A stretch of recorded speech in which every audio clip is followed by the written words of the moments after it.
Sebuah dinasti dalam dunia basket adalah fenomena yang sangat langka terjadi. Dibutuhkan talenta-talenta yang saling melengkapi, mempersatukan visi, dan menunggu momen yang tepat.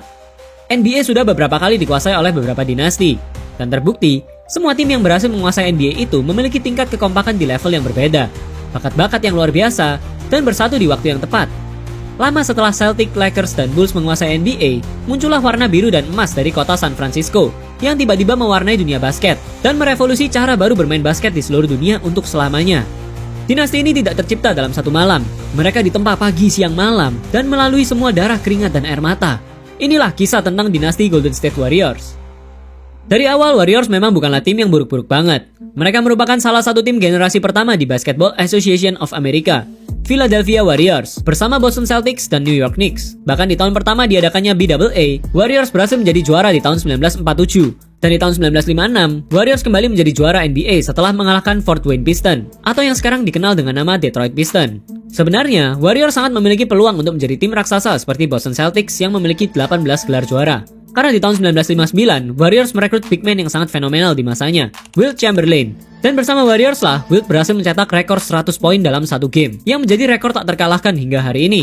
Namun sayangnya, di era tersebut Warriors harus berakhir dengan kekalahan terus-menerus. Karena di era 60-an, NBA sedang dikuasai oleh Boston Celtics, yang dipimpin oleh Bill Russell yang sangat hebat. Di tahun 1962, setelah Franklin Muley menjadi pemegang saham terbesar di sana dan memindahkan Warriors ke San Francisco Bay Area, Philadelphia Warriors resmi mengubah namanya menjadi San Francisco Warriors. Dan setelah Warriors kalah di NBA Final melawan Boston Celtics, tahun 1965 Warriors menukar Wilt Chamberlain untuk 3 pemain dari Philadelphia 76ers, Connie Dirking, Lee Shaffer, dan Paul Neumann. Di tahun itu juga, Warriors merekrut bintang rookie baru, Rick Barry. Mungkin beberapa dari kalian ada yang udah tahu Rick Barry, pemain pertama yang memiliki shooting aneh seperti ini. Meskipun begitu, Rick Barry berhasil membawa Warriors sampai ke NBA Final di tahun 1967. Tapi lagi-lagi harus kalah dari Wilt Chamberlain dan 76ers. Dan setelah musim itu selesai, Barry keluar dari Warriors karena masalah dengan manajemen Warriors yang tidak membayar bonus insentif yang seharusnya menjadi haknya. Akhirnya Warriors menjadi tim yang tidak dipandang selama 4 tahun. Karena semua pemain bintangnya udah pada cabut dan mereka juga kalah terus-menerus. Di tahun 1971, San Francisco Warriors berganti nama lagi menjadi Golden State Warriors setelah mereka pindah stadion ke Oakland Coliseum Arena yang sekarang dikenal dengan nama Oracle Arena. Nama Golden State juga digunakan untuk merepresentasikan tim basket dari seluruh negara bagian California. Setelah 4 tahun bermain di ABA, 1972 Rick Barry kembali ke Golden State Warriors untuk bermain di NBA lagi. Namun tidak ada bedanya, mereka masih aja terus kalah di babak playoffs. Sampai pada musim 1974-75, tiba-tiba Warriors terlihat sangat kompak dan menjadi tim terbaik di wilayah barat dengan 48 kemenangan dan 34 kekalahan. Mereka juga berhasil menjadi juara di musim itu dan mengalahkan Washington Bullets dengan skor telak 4-0. Dan Rick Barry menjadi MVP final di tahun 1975. Namun hari-hari indah itu tidak bertahan lama. Di musim berikutnya, Warriors kembali mengalami masa sulitnya lagi selama 1 dekade. Masuk ke akhir tahun 80-an, Warriors merekrut pelatih baru yang bernama Don Nelson dan memiliki 3 pemain superstar yang dijuluki The Run DMC, seperti nama grup hip-hop Amerika, Run DMC. Karena nama 3 superstar itu adalah Tim Hardaway, Mitch Richmond, dan Chris Mullin, TMC. Trio itu diekspektasikan untuk mengangkat derajat Warriors pada saat itu yang sedang terpuruk, dan mereka tampil sangat luar biasa. Namun, era Run DMC itu hanya bertahan 2 musim saja. Setelah gagal di playoff 1991, Mitch Richmond ditukar ke Sacramento Kings untuk rookie power forward, Billy Owen, yang memiliki prospek bagus ke depannya dan dinilai cocok untuk bermain dengan sistem run and gun dari coach Don Nelson. Dan benar, adanya Billy Owen sangat berdampak bagi permainan Warriors. Mereka memenangkan lebih banyak game daripada saat era Run DMC. Tapi tetap saja kalah lagi di playoff 1992 melawan Seattle Supersonics. Kesalahan Warriors di era 80 dan 90-an adalah mereka ingin segala sesuatu yang instan. Bukannya membangun ulang tim, Warriors malah menjadi tempat pelatihan pemain-pemain hebat. Tahun 1993, mereka merekrut Chris Webber, yang merupakan Rookie of the Year di tahun itu. Dan di tahun 94, mereka menukar Chris Webber ke Washington Bullets. Dan pelatih mereka, Don Nelson, juga keluar dari Warriors. Tahun 1995, Warriors kembali melakukan trade bodoh dengan membuang 2 pemain bintang mereka ke Miami Heat, Tim Hardaway dan Chris Gatling, hanya untuk Kevin Willis dan Bimbo Coles. Gak hanya sampai situ aja, tahun 1998, mereka berhasil mendapatkan Vince Carter pada urutan kelima, namun ditukar begitu saja ke Toronto Raptors. Dan sekarang, menjadi pemain legend Toronto Raptors. Lanjut lagi ke tahun 2001, Warriors kembali merekrut pemain muda yang berbakat, Gilbert Arenas. Ya memang, dia tidak masuk ke dalam top prospek pemain NBA pada saat itu. Dia juga direkrut pada urutan ke-31. Namun, Arenas menunjukkan kapabilitasnya dan bermain layaknya pemain elit. Di tahun keduanya di Warriors, Arenas bahkan mendapatkan gelar Most Improved Player 2003. Tapi Warriors malah tidak memperpanjang kontraknya dan membuat Gilbert Arenas menjadi free agent yang akhirnya diambil oleh Washington Wizards pada tahun 2003. Karena keputusan-keputusan aneh dari manajemen Warriors ini, mereka menjadi tim yang konsisten kalah, dan gak pernah masuk playoff selama 12 tahun beruntun. Hingga musim 2006-2007, dengan kembalinya mantan pelatih mereka Don Nelson, Warriors berhasil kembali ke babak playoffs untuk pertama kalinya setelah 12 tahun gagal. Kala itu, Warriors memiliki tim yang sangat bagus. Mereka punya Monta Ellis yang merupakan MIP di musim itu, Baron Davis yang menjadi pemain nominasi MVP, Stephen Jackson, Al Harrington, dan Matt Barnes. Mereka juga memiliki slogan We Believe dan percaya bahwa Warriors bisa kembali ke puncak NBA lagi. Di playoffs, jalan Warriors sangatlah sulit. Di putaran pertama, mereka langsung bertemu dengan tim terkuat di wilayah barat, Dallas Mavericks. Tapi dengan kekompakan dan slogan yang sudah mereka pegang selama musim itu, mereka berhasil mempermalukan Mavericks dengan skor 4-2. Itu merupakan kemenangan yang sangat besar bagi Warriors, karena dia berada di peringkat 8, sedangkan Mavericks di peringkat 1. Adrenalin semakin meningkat, dan kepercayaan diri juga semakin tinggi. Di semifinal Western Conference, Warriors bertemu dengan Utah Jazz. Namun meskipun mereka berhasil mengalahkan Mavericks dengan mudah, Utah Jazz bukanlah tim ecek-ecek. Warriors benar-benar di lockdown saat itu. Dan meskipun Baron Davis memberikan permainan yang sangat gila sampai 32 poin, itu tidak ada gunanya. Karena mereka kalah telak dari Utah dengan skor 1-4. Tim yang terlihat memiliki masa depan yang cerah itu ternyata tidak sesuai ekspektasi di musim berikutnya. Lagi-lagi mereka gagal masuk ke babak playoffs dan menjadi tim yang sangat lemah lagi. Manajemen Warriors juga kembali melakukan trade yang sangat aneh lagi. Jason Richardson yang merupakan salah satu 5 pemain andalan Warriors di-trade ke Charlotte Bobcats untuk seorang rookie yang bernama Brandon Wright. Hanya untuk satu pemain. Rookie lagi. Menjelang NBA Draft 2009, akhirnya anak emas yang ditunggu-tunggu datang juga. Warriors merekrut bocah ajaib berusia 21 tahun pada urutan ke-7 yang bernama Stephen Curry. Dan disinilah semuanya dimulai. Di tahun pertamanya sebagai rookie di NBA, Steph menunjukkan kemampuannya dalam hal 3 point. Dia juga langsung masuk ke jajaran top 5 pemain Warriors pada saat itu. Dengan rataan 17,5 poin, 4,5 rebound, 5,9 assist, dan 1,9 steal per game, ia masuk ke urutan nomor 2 nominasi Rookie of the Year. Namun dengan adanya Steph di Warriors, itu tidak membuat Warriors menjadi hebat. Mereka bahkan masih belum bisa masuk ke babak playoffs. Karena keterpurukan tim itu, 2010, pemilik Golden State Warrior akhirnya menjual franchise-nya itu ke Peter Guber dan Joe Lacob dengan harga 450 juta US dollar dan mulai membranding ulang tim dari San Francisco itu dengan logo baru yang bergambar Golden Gate Bridge berwarna emas dan biru yang kita kenal sampai hari ini. Setelah pergantian kepemilikan, Warriors mulai merombak para official tim itu, mulai dari pelatih sampai general manager, dan melakukan pembentukan ulang tim yang baru. 2010, setelah Don Nelson mengundurkan diri dari Warriors, Kate Smart yang sebelumnya merupakan asisten coach menggantikan Don Nelson sebagai head coach untuk sementara. Dan di tahun 2011, Warriors merekrut pelatih baru, Mark Jackson, dan Bob Myers sebagai asisten general manager. Di tahun itu juga, pemain yang akan menjadi duo Steph Curry akhirnya masuk ke NBA, Klay Thompson. Namun karena banyaknya pemain baru di Warriors dan pelatih mereka juga masih baru, mereka belum benar-benar menyesuaikan dan tidak memiliki chemistry yang bagus. Permainan Steph dan Klay yang kita kenal menghujani musuh dengan 3 point juga belum terlihat karena masih tertutup oleh pemain veteran Monta Ellis. Dan Steph juga sering mengalami cedera ankle. Jadi pada tahun 2012, Warriors telah menyetujui trade dengan Milwaukee Bucks, Stephen Curry untuk center Andrew Bogut. Namun tiba-tiba Bucks membatalkan kesepakatannya karena kondisi Steph yang sedang cedera dan dinilai sebagai keputusan tanpa kepastian. Jadi akhirnya Monta Ellis yang di-trade ke Bucks untuk Andrew Bogut.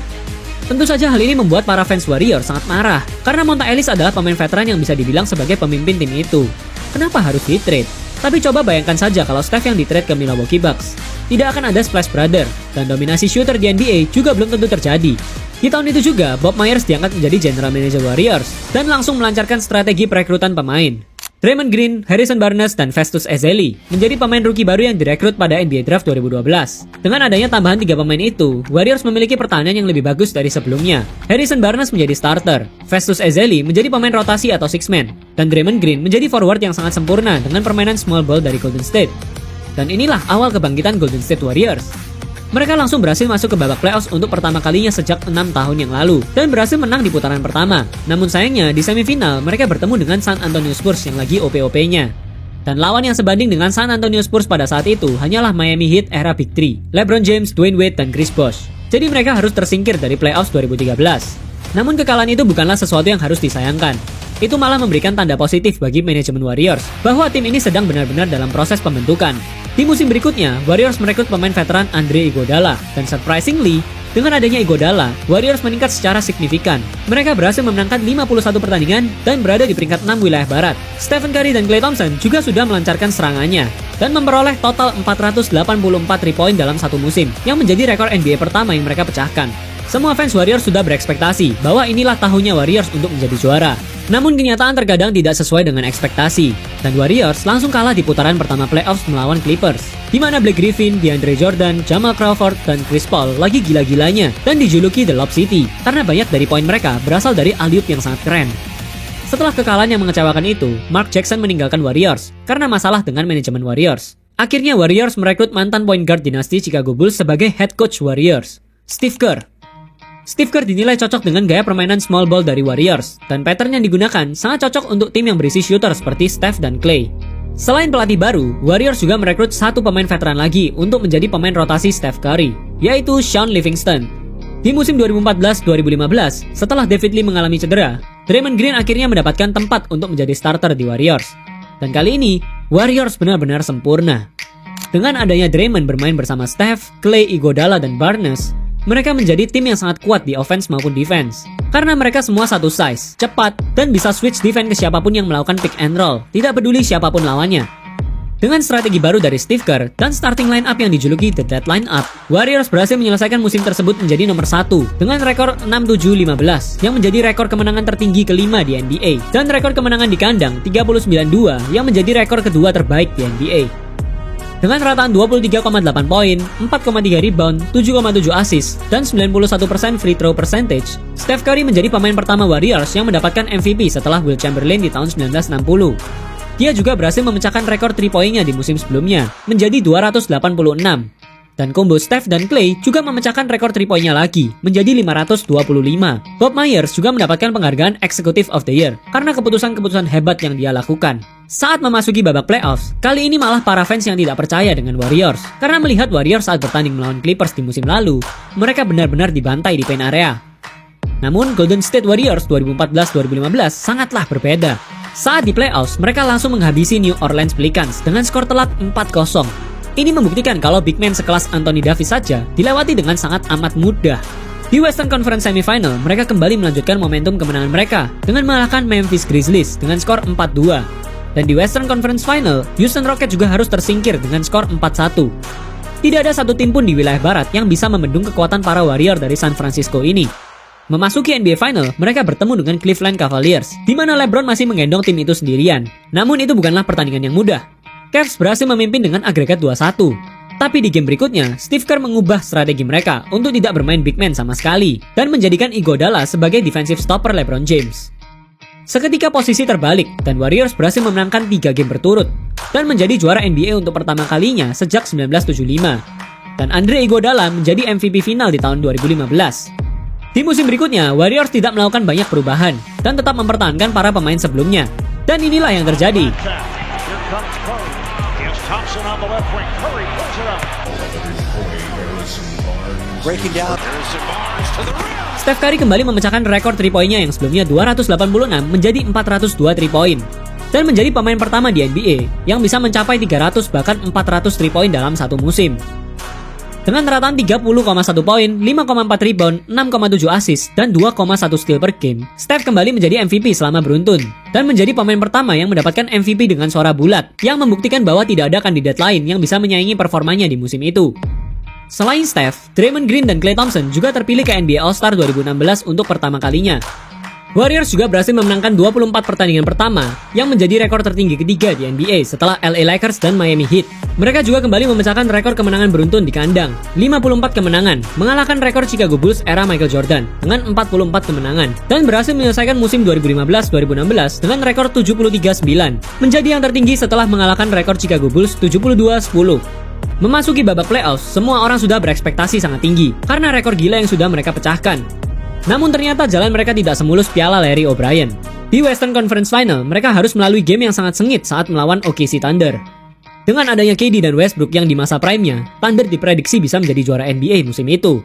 Dan benar saja, Thunder memimpin pertandingan dengan skor 3-1 saat melawan Warriors, dan hanya tersisa satu game lagi untuk mengamankan posisi mereka di NBA Final. Namun tiba-tiba di game ke-6, Klay Thompson menggila dan mencetak 41 poin dengan 11 kali tembakan 3-point. Dan di game 7, Steph mencetak 36 poin dan membuat Warriors berhasil mengamankan posisinya di NBA Final melawan Cleveland Cavaliers lagi. Namun kali ini LeBron James tidak sendirian. Kyrie Irving dan Kevin Love sudah bergabung dan menjadikan Cavs sebagai super tim di wilayah timur. Di final, Warriors masih mempertahankan pace bermain mereka, dan kepercayaan diri mereka meningkat setelah berhasil meredam Cavs dengan skor 3-1. Namun, skor 3-1 di musim itu tampak seperti kutukan. Thunder unggul 3-1 saat di Western Conference Final, dan kalah di comeback jadi 3-4. Dan kali ini giliran Warriors yang mendapatkan kutukan itu. Para pemain Warriors sudah seperti lupa daratan. Pertandingan belum selesai, Klay Thompson sudah melakukan trash talk ke LeBron. Andrew Bogut cedera, Draymond Green disuspend di game kelima, Steph Curry di-eject pada game ke-6, shooting Harrison Barnes lagi busuk banget. Dan setelah game winner dari Kyrie Irving yang sangat ikonik ini, akhirnya Cavs berhasil comeback dan menjadi juara NBA untuk pertama kalinya. Kekalahan ini menjadikan Warriors sebagai tim pertama yang kalah di final setelah memimpin agregat 3-1. Dan yang lebih parahnya lagi, di musim itu Warriors adalah tim terbaik dengan rekor 7-3-9. Bahkan disandingkan dengan Chicago Bulls era Michael Jordan. Namun bedanya, Bulls menang dan Warriors menangis. Banyak kritikus yang mengatakan kalau rekor 7-3-9 masih belum bisa membuat Warriors menjadi tim terbaik di NBA. Sehingga pada offseason 2016, Bob Myers merekrut pemain penyerang terbaik di NBA, Kevin Durant, yang membuat Warriors menjadi tim yang paling sempurna dalam sejarah. Mereka memiliki 2 pemain MVP musim, 4 pemain All-NBA Team, 5 pemain All-Star, 1 pemain Defensive Player, dan 1 MVP Final. Luar biasa. Di musim itu juga, Warriors menjadi tim terbaik dalam hal offense maupun defense. Semua statistik, mulai dari poin, steal, block, assist, field goal percentage, semua disikat habis. Mereka juga kembali memecahkan rekor-rekor yang sebelumnya lagi. Steph mencatatkan rekor baru dengan 13 3 point dalam satu game. Klay Thompson mencetak 60 poin hanya dalam 29 menit. Dan Draymond Green menjadi pemain pertama yang berhasil mencatatkan rekor triple-double tanpa poin. 12 rebound, 10 assist, dan 10 steal. Gila nggak? Di tahun 2017, Steph, Klay, Draymond, dan KD juga terpilih ke NBA All-Star dan menjadikan Warriors tim ke-8 dalam sejarah NBA yang memiliki 4 pemain All-Star di musim yang sama. Warriors berhasil menyelesaikan musim tersebut dengan 67 kemenangan, rekor yang sama dengan tahun 2015. Memasuki babak playoffs, Warriors kembali mencatatkan rekor baru lagi dengan meratakan 3 putaran playoffs di wilayah barat dengan skor 12-0, mengalahkan Trail Blazers, Utah Jazz, dan Spurs. Bener-bener gak masuk akal, tidak ada satu tim pun di wilayah barat yang bisa menang sekali aja lawan mereka. Masuk ke NBA Final, Warriors bertemu dengan Cleveland Cavaliers lagi, yang dipimpin King James dan Kyrie Irving. Satu-satunya tim yang dinilai bisa mengalahkan Warriors pada saat itu. Namun kali ini Warriors berbeda. Dengan adanya KD, opsi menyerang semakin banyak dan semakin bervariasi. Steph dijaga ketat, masih ada Klay Thompson. Klay Thompson juga dijaga ketat, masih ada KD yang bisa layup, slam dunk, dan 3 point. Perfect!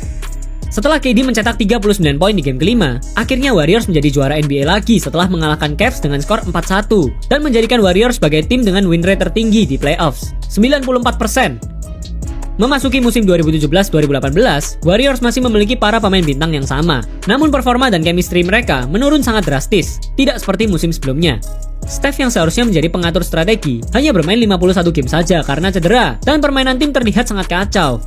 Warriors menyelesaikan musim 2017-2018 dengan 58 kemenangan dan berada di peringkat 2 wilayah barat yang membuat para fans mulai menurunkan ekspektasi mereka dan tidak yakin bahwa tim itu bisa menjadi juara lagi.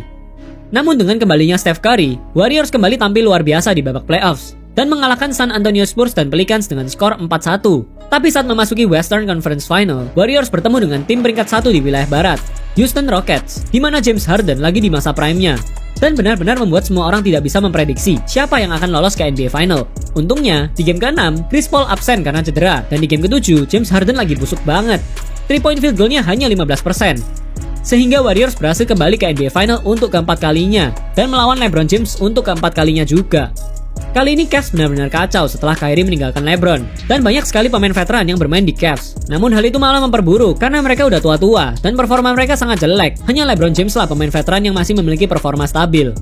Tapi meskipun sehebat-hebatnya LeBron mencetak 51 poin, Warriors masih punya 5 pemain supernya yang unstoppable. Setelah J.R. Smith menjadi meme terbesar di NBA, Warriors langsung dinyatakan sebagai juara lagi. Dan membuat Warriors sebagai tim pertama sejak 2007 yang berhasil menyapu bersih pertandingan final dengan skor 4-0. 2 kali juara berturut dan 2 kali final MVP berturut oleh Kevin Durant. Memasuki musim 2019, kondisi tim semakin kacau. Kali ini bukan masalah cedera, tapi konflik antar pemain.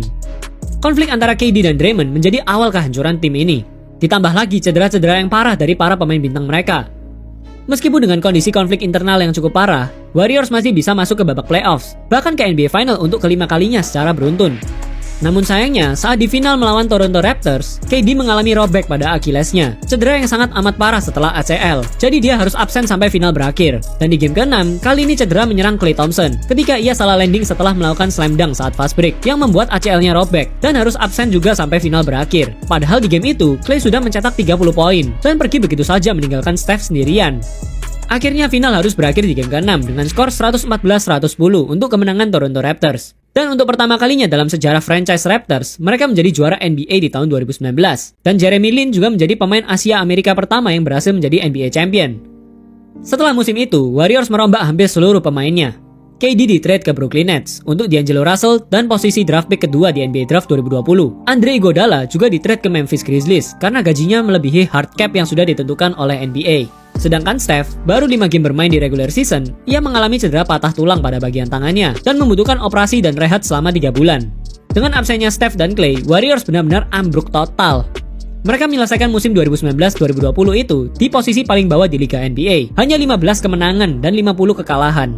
Di musim berikutnya, 2020-2021, Steph Curry kembali, namun Klay Thompson masih belum bisa kembali karena mengalami cedera lagi saat latihan, kali ini bagian tendon Achillesnya. James Wiseman, rookie yang baru direkrut pada tahun 2020, juga mengalami cedera pada meniskusnya. Lagi-lagi Warriors harus berakhir di regular season saja di peringkat 9 wilayah barat.